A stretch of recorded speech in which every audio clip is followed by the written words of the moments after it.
ஈரான்ல திரும்பியும் நாங்க தாக்குதல் நடத்த போறோம் என்று டொனால்ட் ட்ரம்ப் சொல்லி இருக்கிற அதே நேரத்தில் தான் அமெரிக்காவோட தேசிய பாதுகாப்பு சம்பந்தமான முடிவுகளை எடுக்கிறதுக்கு ஜனாதிபதி டொனால்ட் ட்ரம்ப் மென்டலி ஃபிட்டா இருக்காரா, அதாவது அவருக்கு மூளை சரியா வேலை செய்தான்னு கேட்டிருக்காங்க அமெரிக்காவோட காங்கிரஸ் உறுப்பினர் சாரா ஜேக்கப். இந்த கேள்வி அவங்க கேட்டதே இந்த ட்ரம்புக்கு வாழ்படிக்கிற அமெரிக்காவோட பாதுகாப்பு செயலாளர் பீட் ஹெக்ஸத் கிட்டங்கிறது தான் இப்ப எல்லா மீடியாக்கள்லையும் தலைப்பு செய்தி. அது மட்டும் இல்ல, இந்த அமெரிக்கா கிட்ட இப்ப ஆயுதம் பற்றாக்குறையா இருக்கு. அமெரிக்க அதிகாரிகளுக்கு உள்ளேயே மிகப்பெரிய ஒரு குழப்ப நிலை. போர் பவர் ரிவல்யூஷன் என்கிற ஆக்ட் படி அமெரிக்காவுக்கு போற தொடர்ந்து நடத்த இயலாது என்கிற ஒரு நிலப்பாடு. ஆனா அந்த சட்டத்தில் இருக்கிற ஓட்டையை பயன்படுத்தி டொனால்ட் ட்ரம்ப் திரும்பியும் போற தொடங்குறதுக்கு பல திட்டங்கள் வகுக்காருங்கிறது தொடர்பான பல முக்கியமான சம்பவங்களை பத்தி தான் இப்ப இந்த வீடியோவில் தெளிவா நம்ம பார்க்க போறோம். நான் மேல சொன்ன ஒவ்வொரு விஷயமும் எந்த அளவுக்கு முக்கியமான ஒரு விஷயம்ங்கிறது உங்களுக்கு தெளிவா தெரிஞ்சிருக்கும் என்று நம்புறேன். ஷோ இந்த வீடியோவை எல்லாரும் தெரிஞ்சுக்கணுங்கிறதுக்காக தயவு செஞ்சு இந்த வீடியோவை ஷேர் பண்ணுங்க.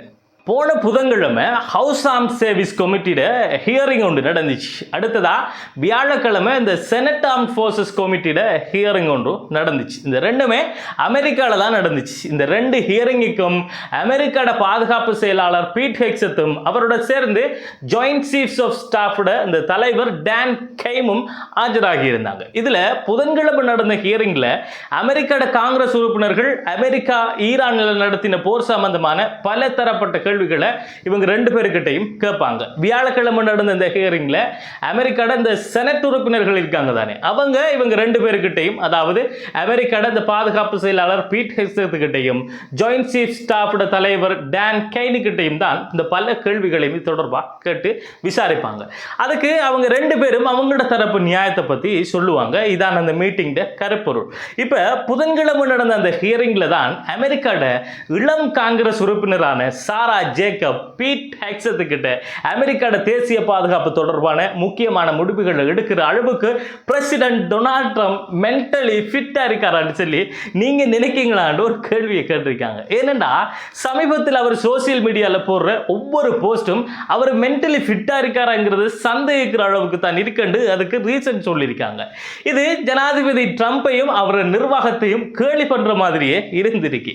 இப்ப ட்ரம்புக்கு இருக்கிற அழுத்தம் என்னன்னா 1973 உருவாக்கப்பட்டிருக்கின்ற போர் பவர் ரிவல்யூஷன் இந்த சட்டம் தான். இந்த சட்டத்தை பத்தி நாம ஏற்கனவே ஒரு வீடியோவில் தெளிவா பார்த்துருந்தோம். இருந்தாலும் இந்த வீடியோவில் நான் ஷார்ட்டா சொல்றேன்னா, இந்த சட்டத்தின்படி அமெரிக்கா வெளிநாடு ஒன்றுல போர் தொடுக்கணும் நினைச்சா அந்த போரை ஆரம்பிச்சு 48 மணி நேரத்துக்குள்ள காங்கிரஸுக்கு அறிவிச்சிடணும். காங்கிரஸ் அமெரிக்காவோட சட்டமன்றம் என்று சுருக்கமா சொல்லலாம். அப்படி 48 மணி நேரத்துக்குள்ள அறிவிச்சிட்டு ஜனாதிபதியோட பவரை வச்சு 60 நாளைக்கு அந்த போரை தொடர்ந்து நடத்தலாம்.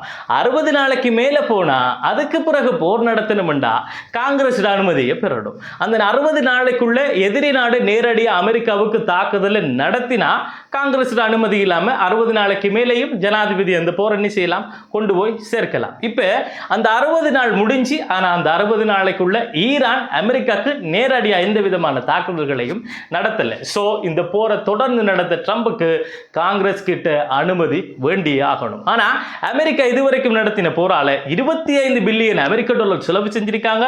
இந்த தொகையை அமெரிக்க மக்கள் சுகாதார தேவைகளுக்கு பயன்படுத்தி இருக்கலாம். இது எல்லாமே பொதுமக்கள் வரி பணம், அது தவறுதலா பயன்படுத்தப்படுகின்றது அப்படிங்கிற ஒரு குற்றச்சாட்டு பரவல அமெரிக்காவுக்கு உள்ளே இருக்கிறது மட்டுமில்லாம போர்க்காலங்களில் பொதுமக்களுக்கு ஆபத்து ஏற்படக்கூடாது என்கிற ஒரு சட்டத்தை மதிக்காம ஈரான்ல இருக்கிற பெண்கள் பாடசாலை, அதோட இந்த வைத்தியசாலைகள் போன்ற பல இடங்கள்ல இவங்க தாக்குதல் நடத்தினுங்கிற பல குற்றச்சாட்டுகள் இவங்களுக்கு மேல அப்படியே இருக்கிறதால இந்த காங்கிரஸ் அனுமதியை ட்ரம்புக்கு கொடுக்கிறது, அதாவது அந்த அனுமதி ட்ரம்புக்கு கிடைக்கிறதுங்கிறது மிகப்பெரிய ஒரு கஷ்டமாக இருக்குங்கிறது தான் இப்பய பார்வை.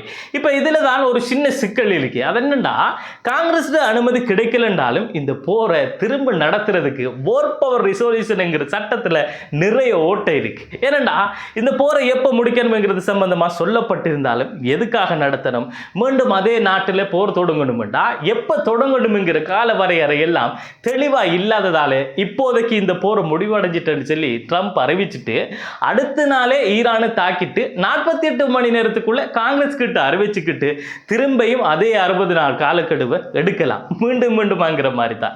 இதான இந்த சட்டத்தில் இருக்கிற மிகப்பெரிய ஓட்டு. அதோட அமெரிக்கா பாதுகாப்பு செயலாளர் பீட் ஹெக்ஸத் அவர் என்ன சொல்றாருன்னு சொன்னா 60 நாள் முடிகிறதுக்கு முதலே சீஸ்வயர் அறிவிச்சதால அந்த டைம் கவுண்ட் அப்படியே ஃப்ரீஸ் ஆகி இருக்கு. ஸோ சீஸ்வயர்ல இருந்த அவ்வளவு நாளும் கவுண்ட் ஆகாததால 60 நாள் காலக்கெடுங்கிறது இன்னுமே முடியலன்னு சொல்லியிருக்காரு.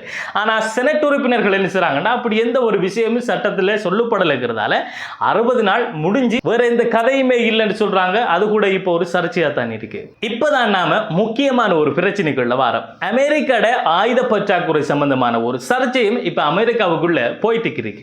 சமீபத்தில் நியூயார்க் டைம்ஸ்ங்கிற இந்த அமெரிக்காட பிரபலமான ஒரு மீடியாவும் ஒரு சில கருத்துக்களை இது சம்பந்தமா வெளியிட்டு இருந்துச்சு.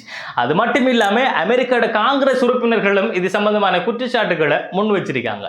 மத்திய கிழக்கில் நடக்கிற இந்த போருக்கு பயன்படுத்துறதுக்கு தேவையான முக்கியமான மிசைல்கள் எல்லாம் அமெரிக்கால இருந்து குறைஞ்சிக்கிட்டு வரதாகவும் மத்திய கிழக்கில் பயன்படுத்துறதுக்காக ஏனைய பிரதேசங்களில் இருக்கிற இந்த அமெரிக்காட ராணுவ தளங்களில் இருந்து அமெரிக்கா ஒரு சில ஆயுத கையிருப்புகளை மத்திய கிழக்குக்கும் அமெரிக்காவுக்கும் கொண்டு வர ஒரு நிலைப்பாடு இப்போ வந்திருக்கிறதாவும் ஒரு பெரிய ஒரு குற்றச்சாட்டை அமெரிக்கா மேலே வச்சிருக்காங்க. இருந்தாலும் இந்த அமெரிக்காட பாதுகாப்பு செயலாளர் அவர் யார் பீட் ஹெக்ஸத் இதை அவர் மறுத்திருக்கார். அதோட அமெரிக்காட ஆயுத கையிருப்பு எல்லாம் ஆரோக்கியமா இருக்காம என்று இவர் சொன்னாலும் ட்ரம்ப் போல இவர் முன்னுக்கு பின் முரணான நிறைய கருத்துக்களை சொல்றதுல இவர் வல்லவர்ங்கிற குற்றச்சாட்டு இவருக்கு மேல இருக்கிறதால இது உண்மையா பொய்யாங்கிற ஒரு வாதமும் ஒரு பக்கம் இருக்குதான். இப்ப இந்த செய்திகள் எல்லாத்தையுமே வச்சு பார்க்கக்குள்ள அமெரிக்கா திரும்பியும் ஈரான்ல போர் தொடுக்க வாய்ப்பு இருக்கா? அமெரிக்காவில் உண்மையாவே ஆயுத பற்றாக்குறை ஏற்பட்டிருக்குமா? அதோட முக்கியமா அமெரிக்காட காங்கிரஸ் உறுப்பினரான சாரா ஜேக்கப் டொனால்ட் ட்ரம்ப் மென்டலி ஃபிட்டா இருக்காரா என்று கேட்ட கேள்வி சரியானதா என்கிறது தொடர்பான உங்களுடைய ஆழமான கருத்துக்களை இந்த காணொளியில் கமெண்ட் பாக்ஸினூடாக தெரியப்படுத்திவிட்டு என்னுடைய இந்த வீடியோ உங்களுக்கு பிடித்திருந்தால் அதனை லைக் செய்துவிட்டு என்னுடைய இந்த முயற்சிக்கு ஆதரவு தெரிவிக்க வேண்டும் என்று நீங்கள் நினைத்தால் என்னுடைய இந்த வீடியோவை ஏனையவர்கள் பார்க்கும்படியும் ஷேர் செய்துவிட்டு என்னுடைய இந்த பக்கத்தையும் ஃபாலோ செய்து விடுங்கள் என்பதை கூறிவிட்டு மேலும் இது போன்ற பல சுவாரஸ்யமான தகவல்களை நான் தொடர்ந்து வழங்குவதற்கு இருக்கின்றேன். அதன் அடிப்படையில் அடுத்ததாக ஒரு சுவாரஸ்யமான காணொளியோடு உங்களை வந்து சந்திக்கும் வரை இந்த காணொளியிலிருந்து விடைபெறுவது அப்துல் லத்தீப் ஹசன் நிஸ்வி.